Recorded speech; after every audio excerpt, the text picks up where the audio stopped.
That afternoon, my world tilted. My daughter, just 18, barely stepping into adulthood, was hanging from the oak tree in our front yard. Her wrists were tied with rough rope, a bright violation notice pinned to her shirt like some twisted badge of shame, and who stood beneath her basking in the chaos? HOA Karen. Clipboard clutched like a royal scepter, sunglasses, reflecting the horror on my neighbors' faces. With a smug grin, she declared this was community justice for breaking her sacred HOA rules. People crowded the sidewalks, some filming, some whispering, some frozen in disbelief. I felt every muscle in my body coil, ready to rip that rope apart with my bare hands. But then the ground itself seemed to tremble. A low, steady thump echoed across the neighborhood. Rotor blades, getting closer. 2 minutes later, Black Hawk helicopters descended on Maple Crest. Before we dive in, let me know in the comments where you're watching from and what time it is right now. Maple Crest was the kind of neighborhood you'd see on a glossy postcard, the sort of place real estate agents love to brag about. Trimmed hedges, manicured lawns, pastel-painted houses lined up like obedient soldiers. Every driveway was pressure washed to a shine. Every mailbox painted the same approved shade of beige. On paper, it was a suburban paradise. But anyone who actually lived there knew the truth. Maple Crest wasn't run by friendly neighbors or community spirit. No, Maple Crest was an empire, and its iron-fisted ruler was one woman, Karen Whitmore, the self-proclaimed queen of the HOA. Karen didn't just enforce rules. She invented them. She wrote them in red ink, waved them like scripture, and wielded her clipboard as if it were the Constitution itself. She had the uncanny ability to make even the most law-abiding resident feel like a criminal.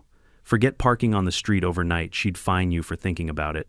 Forget a lawn gnome or holiday lights left up a day too long, she'd slap you with a violation faster than you could say Merry Christmas. And heaven forbid you challenged her authority. Karen thrived on fear. She had built an entire kingdom out of intimidation, gossip, and fines that multiplied like weeds. When my wife and I first moved in, I thought maybe she was just passionate. You know, the type who cares a little too much about property values. But as the years went on, it became clear Karen wasn't passionate, she was addicted. Addicted to control, addicted to power, addicted to the thrill of watching grown adults squirm because their trash cans were visible from the street. Now I could handle her nonsense. I'd lived long enough to know that life was full of people like her bullies, dressed up in pastel cardigans. And to me, ignoring her was easier than giving her the satisfaction of a reaction. But my daughter, she was 18, fiery, and allergic to hypocrisy. She wasn't built for silence. She wasn't built to bow her head when injustice strutted past our front door. The first skirmish began with something laughably small, our mailbox. One summer afternoon, Karen showed up, clipboard under her arm, sunglasses glinting like a villain from an old western. She tapped the side of our mailbox with a manicured nail and announced it was non-compliant. Non-compliant, I asked, staring at the same beige box every other house had. Too glossy, she sniffed. The bylaws require a matte finish. Glossy reflects sunlight and could distract drivers. I nearly choked. Distract drivers. From what, falling asleep in suburbia, I almost let it slide. Almost. But before I could answer, my daughter stepped onto the porch, arms crossed. "You've got to be kidding," she said loud enough for half the cul-de-sac to hear. "You mean to tell me you're worried a mailbox is going to blind someone? What is this, the Las Vegas Strip?" Karen's lips pressed into a thin line. She didn't like being mocked, especially not by an 18-year-old who refused to tremble under her gaze. From that day on, Karen had a target. Not on me, not on my wife, on my daughter. It didn't take long for the petty wars to escalate. One morning, we found a violation slip taped to our front door. The crime, my daughter's bicycle propped neatly against the side of the garage. Apparently, unapproved outdoor storage was a violation. The next week, another slip arrived. This time it was her chalk drawings on the sidewalk. Bright flowers, doodles, nothing obscene, just art. But Karen claimed it was graffiti and lowered the fine hammer again. My daughter didn't back down. She doubled down. The more Karen tried to shame her, the bolder she became. She left little chalk caricatures of Karen on the sidewalk, complete with oversized sunglasses and a giant evil clipboard. Neighbors laughed when they walked by. Some even gave her a thumbs up, and that was the problem. Karen didn't just want obedience, she wanted reverence. She wanted to be feared, respected, untouchable. So when my daughter's art turned her into the neighborhood's inside joke, Karen's smirk cracked into something uglier. At first, she tried to outmaneuver her. She sent official notices, warning that any future graffiti would result in community service hours. Yes, she actually wrote that down as if she were running a small dictatorship. My daughter read the notice out loud, tore it in half, and laughed. I should have known right then that Karen wouldn't stop. That a woman like her who lived and breathed for control wouldn't tolerate open defiance, especially from someone half her age who dared to make her look ridiculous. The neighbors noticed too. I could see it in their eyes when they walked their dogs past our house. Half of them were secretly delighted to watch my daughter poke holes in Karen's inflated ego. The other half looked terrified, as though even being seen near our property might invite Karen's wrath. And me, I tried to play referee. I told my daughter to cool it, to let it go, to stop giving Karen ammunition. But she'd just grin and say, "Dad, you can't fight bullies by staying quiet. You fight them by making sure they know you're not afraid."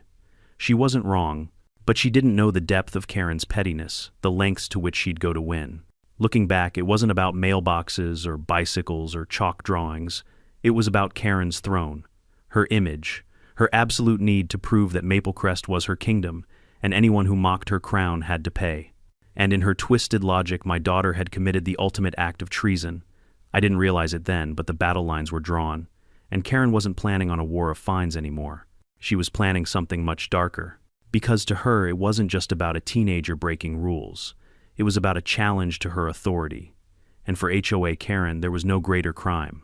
If you've never seen a suburban HOA president in full meltdown mode, let me paint you a picture. It's like a high school drama queen mixed with a traffic cop wrapped inside a wannabe dictator. And that was Karen, the day she went after my daughter in public. It started over something so innocent it was laughable: chalk drawings. My daughter had taken her box of colored chalk outside one Saturday morning and covered the entire stretch of sidewalk in front of our house with wildflowers, hearts, and one impressively detailed sketch of our dog. Neighbors walking by smiled, snapped pictures, even complimented her for brightening up the street. But then came Karen, clipboard under one arm, latte in the other, sunglasses perched like a crown on her head. She stopped in front of the drawings as though she had stumbled onto a crime scene.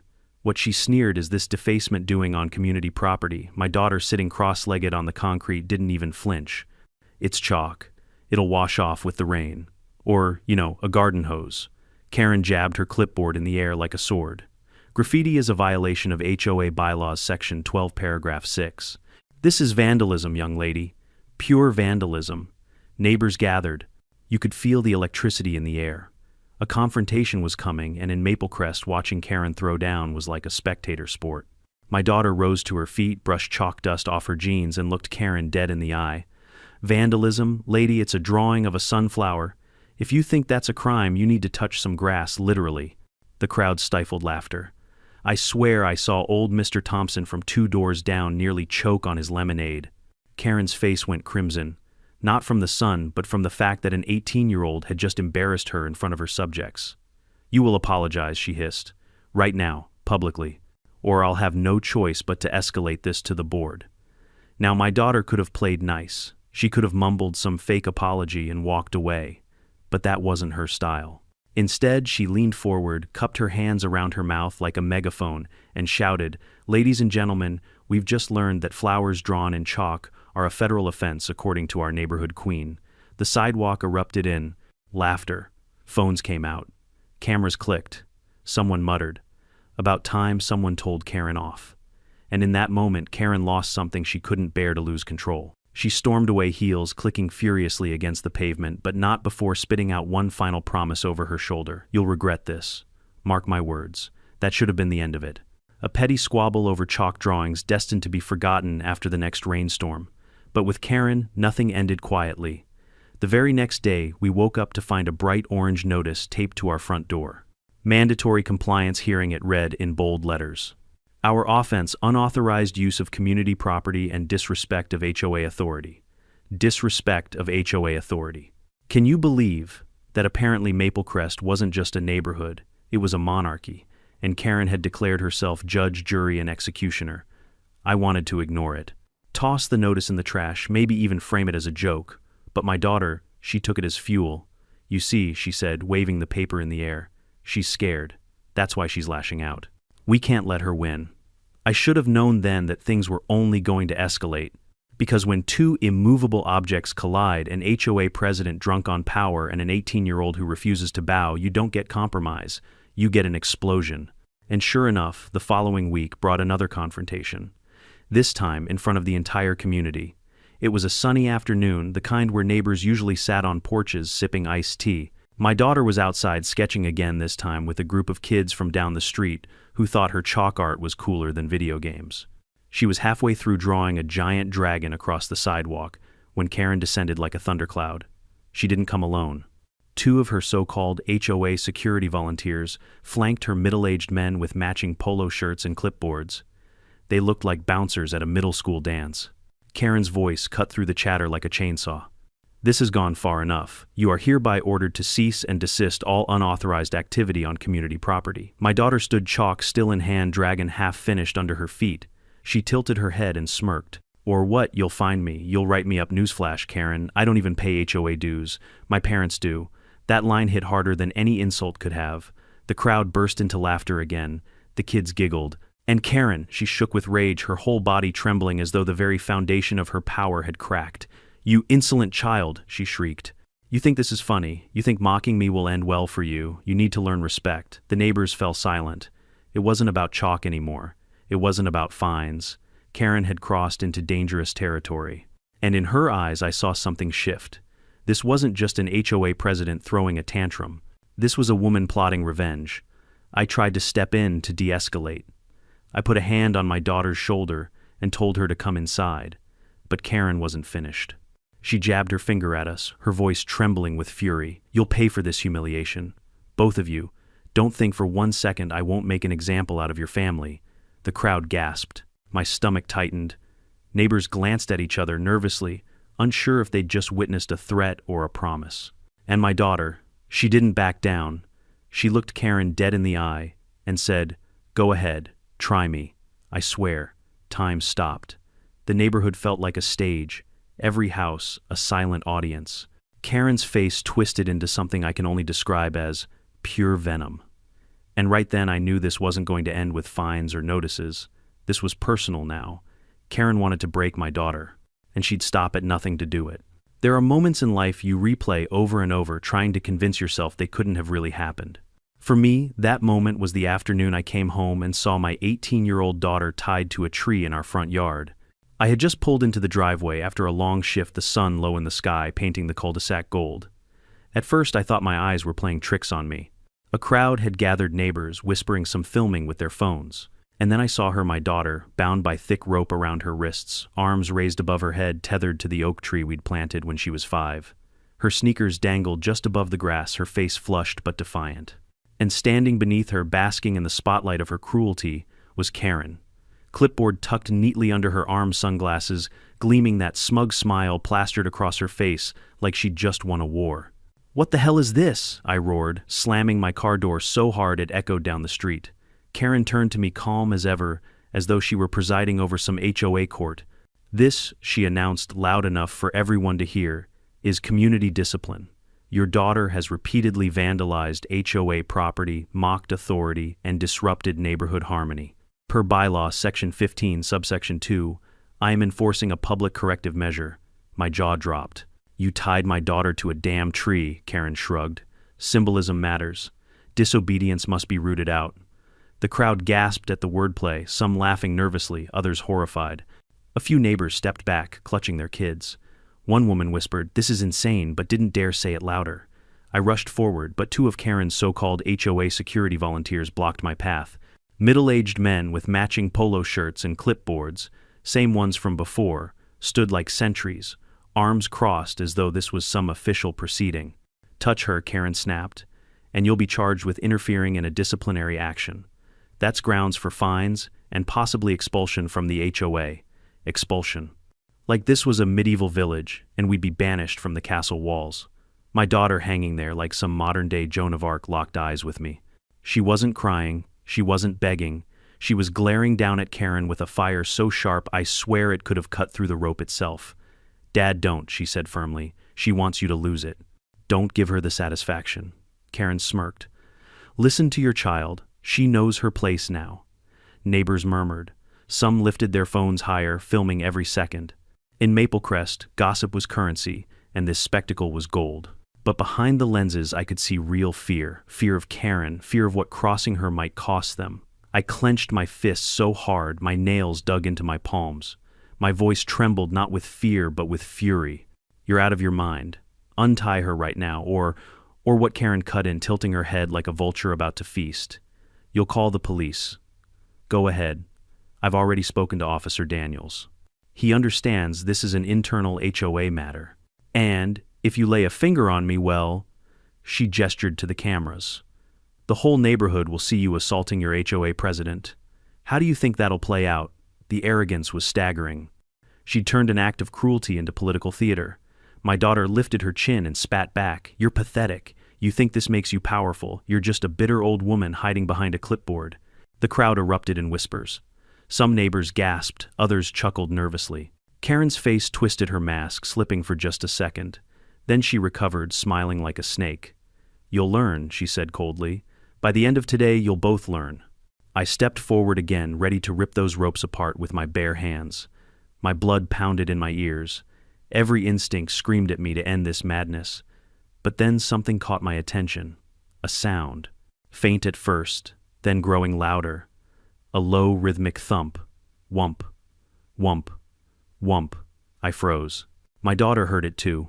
Her eyes widened just slightly. Karen, too full of herself, didn't notice. The crowd murmured some, looking to the sky.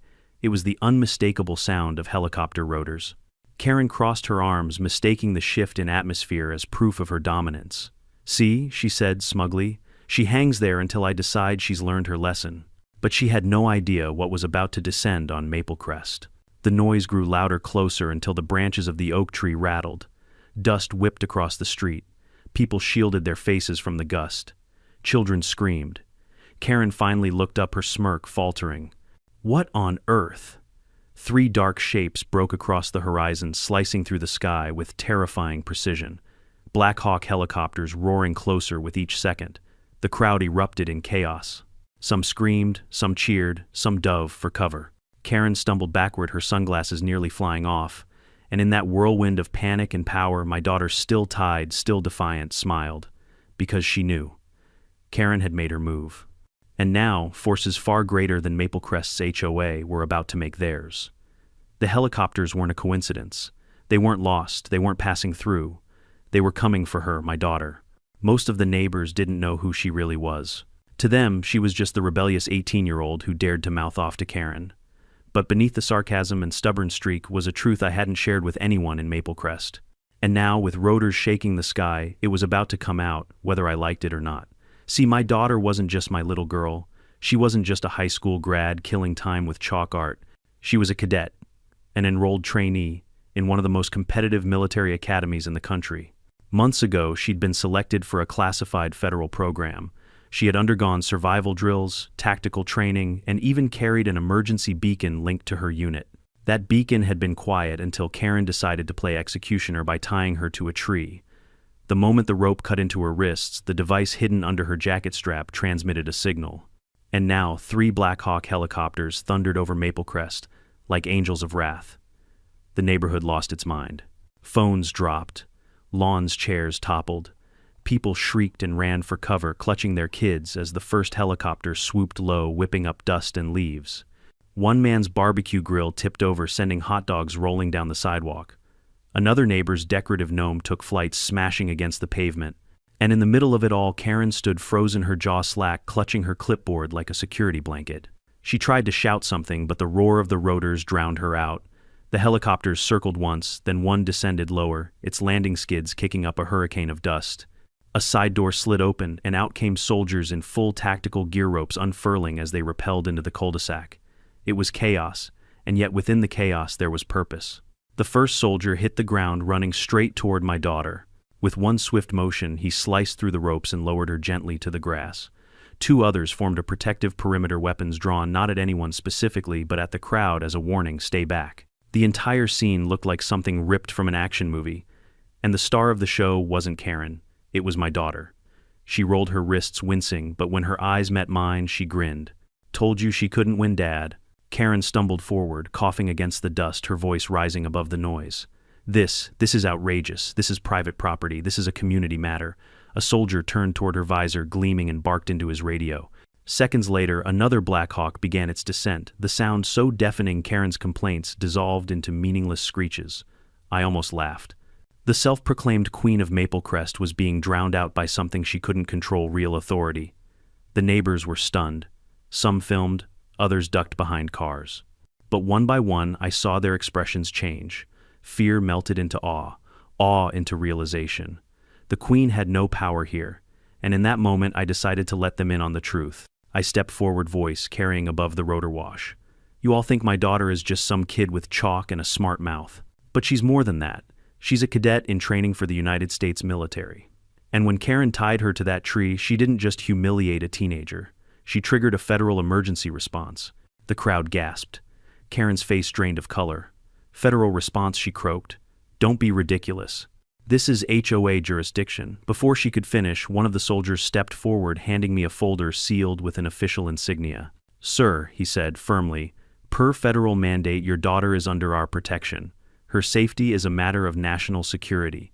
I opened the folder, flashing the pages just enough for the nearest neighbors to see. Stamped, signed, sealed. It was real. No amount of Karen's blustering could undo it.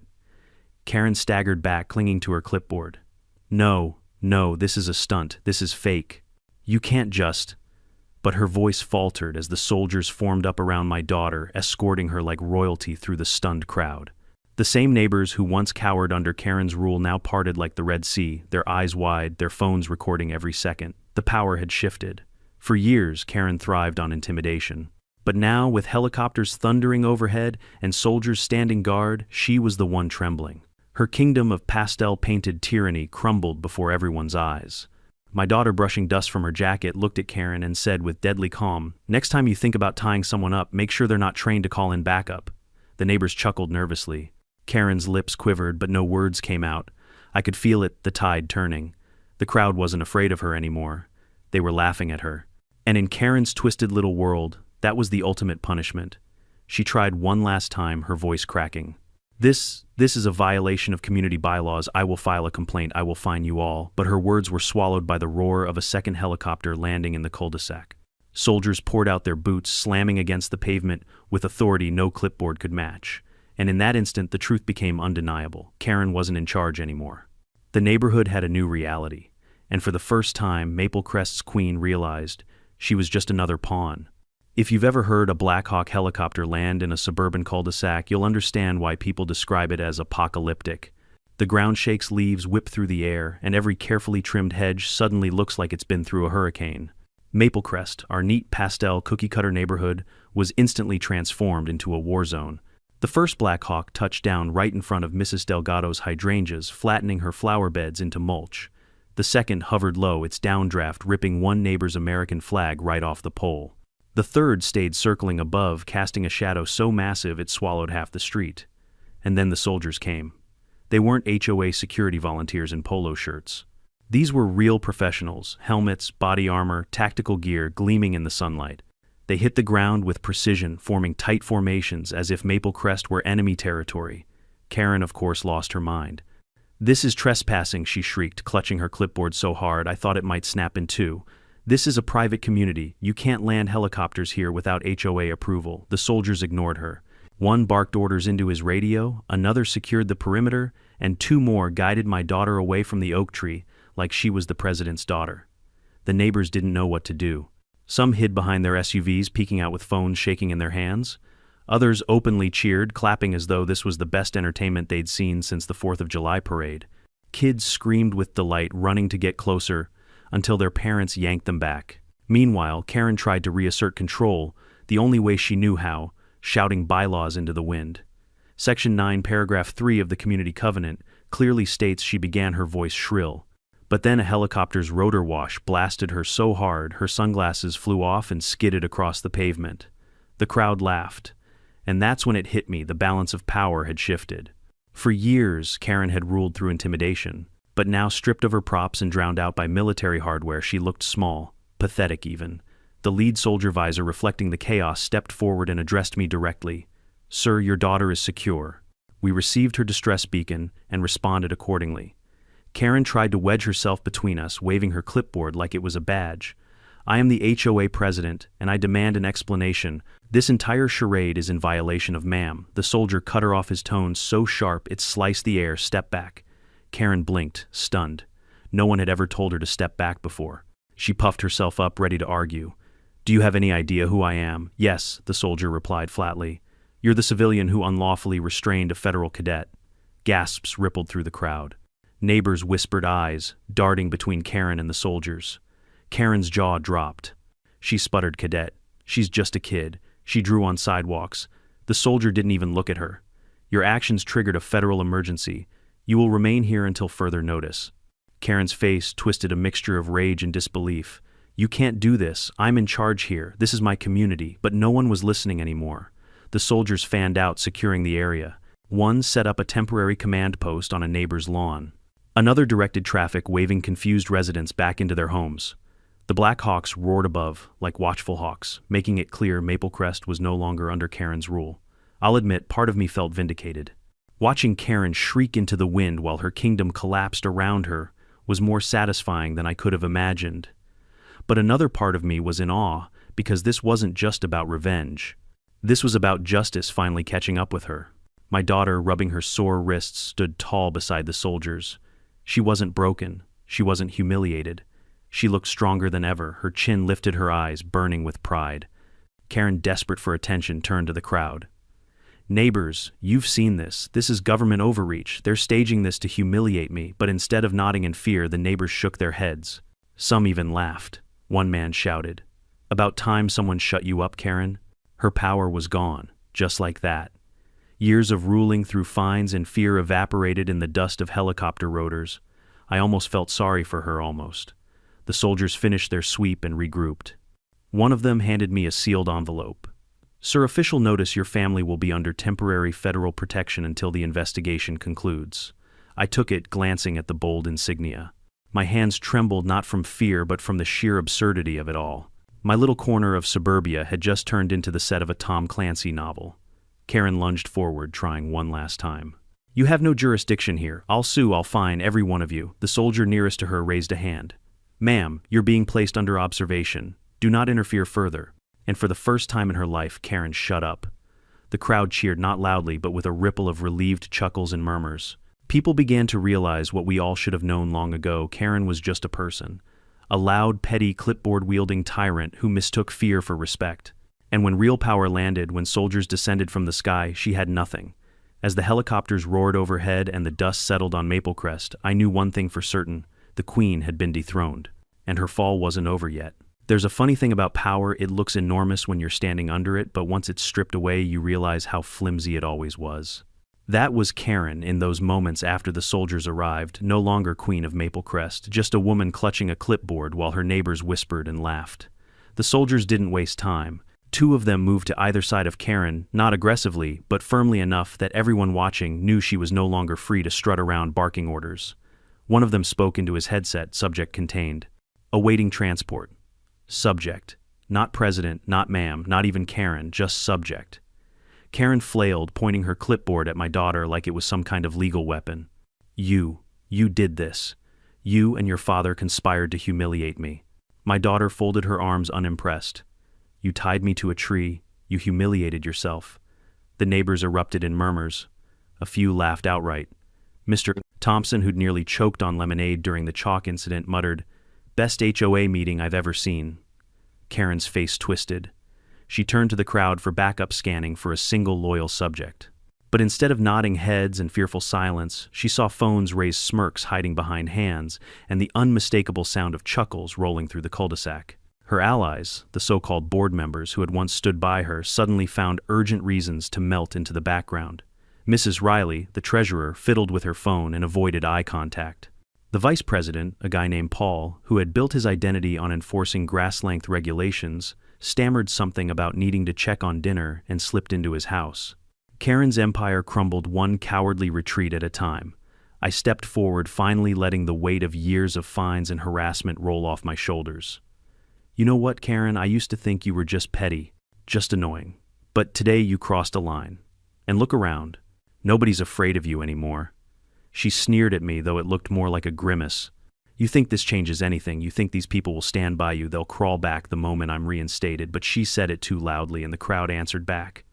"No, we won't," someone called out. Another voice, "We're done with you, Karen." Then another, louder, "You don't run this place anymore." It spread like wildfire.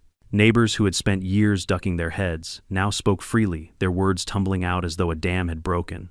Complaints, laughter, pent-up grievances about petty fines and harassment all came pouring into the open. Karen spun in circles, desperate to shush them.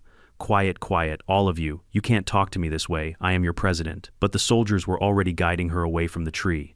And the louder she shrieked, the more ridiculous she looked. My daughter, standing tall, despite the rope burns on her wrists, leaned toward me and whispered, "She's finished." And she was right. One of the soldiers handed me a paper, an official notice authorizing federal investigation into the incident. It stated clearly unlawful restraint, assault, interference with federal property. Charges. Real ones. Not HOA citations that could be paid off with a check, but criminal charges that would follow Karen far beyond Maple Crest. When the soldier read the accusations aloud for the crowd, Karen's legs nearly buckled. "This is outrageous," she shrieked. "I am the law here." The soldier's reply was calm, professional, and utterly devastating. "No, ma'am. You're under arrest." The neighbors gasped, then clapped. Actually clapped. It started with one person, then another, and soon half the cul-de-sac was applauding as Karen was restrained. She thrashed, her voice breaking. "You'll regret this, all of you. This neighborhood will rot without me." "Good," someone shouted back. "Let it rot." Another voice chimed in. "Better than rotting under you." I couldn't help it. I laughed. Loud, raw, cathartic laughter. And it wasn't just me. Laughter rippled through the entire street, drowning out Karen's final desperate cries as the soldiers escorted her toward the waiting vehicle. The Queen of Maple Crest was no longer feared. She was a punchline. And her downfall wasn't just in being dragged away, it was in the realization that she had never truly ruled. The moment the neighbors stopped fearing her, she was nothing. Just a bitter woman with a clipboard and a craving for power she never really had. As the Blackhawks prepared to lift off, I looked around at my neighbors. For the first time in years, people weren't avoiding each other's eyes. They were smiling, talking, sharing relief like it was oxygen. It felt lighter, as though the very air in Maple Crest had been cleansed. My daughter nudged me, smirking. "Guess she won't be handing out violation slips anymore." I chuckled. "Guess not." Karen screamed one last time as she was shoved into the transport. This isn't over, but we all knew it was. For Karen, it was the end. For Maple Crest, it was the beginning of something new. And for me, it was vindication. Sweet overdue vindication. When the last helicopter lifted off, Maple Crest looked nothing like the glossy neighborhood brochure I'd seen when we first moved in. Lawns were torn up by skids, flower beds flattened, and dust coated every car in sight. But no one cared. Not one neighbor complained about their roses or hedges. Because Karen was gone. For years, her presence had been the shadow across every sunny afternoon. She'd been the reason neighbors whispered instead of laughed. The reason people tiptoed around their own homes. The reason grown adults felt like children asking permission just to hang a wreath.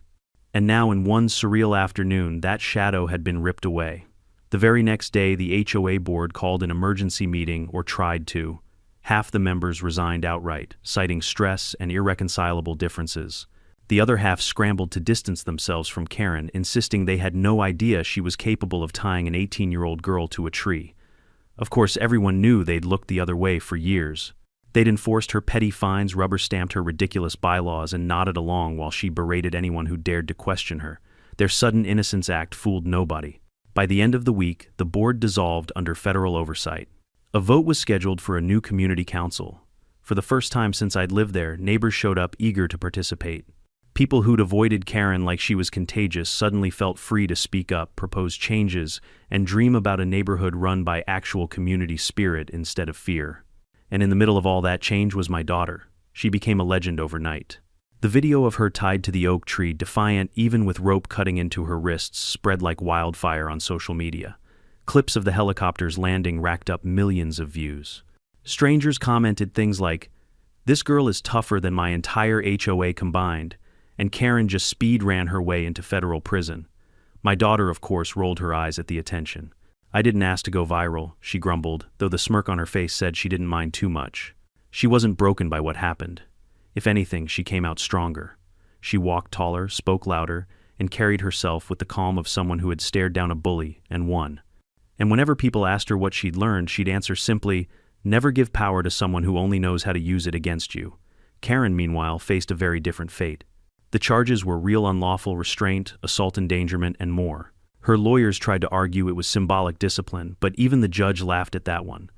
She was indicted, her name plastered across headlines, her reputation shredded beyond repair. The HOA crown she clung to so desperately was reduced to a punchline. And for the first time in years, Maplecrest began to feel like a neighborhood again. Kids played outside without worrying about chalk fines. Families put up lawn decorations without measuring them against some imaginary rule book.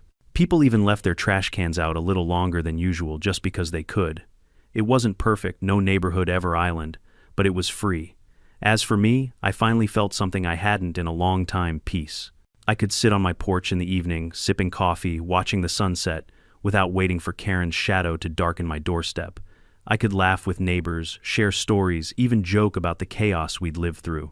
And every time I looked at that oak tree in our yard, I didn't see humiliation anymore. I saw resilience. I saw the day my daughter proved that bullies, no matter how loud, always fall when you stand tall. Because in the end, Karen didn't lose to helicopters or soldiers. She lost because she mistook silence for submission. She thought the absence of resistance meant victory. But when the moment came, she discovered what every tyrant eventually learns: respect can't be forced. Fear doesn't last. And once it's gone, so are you.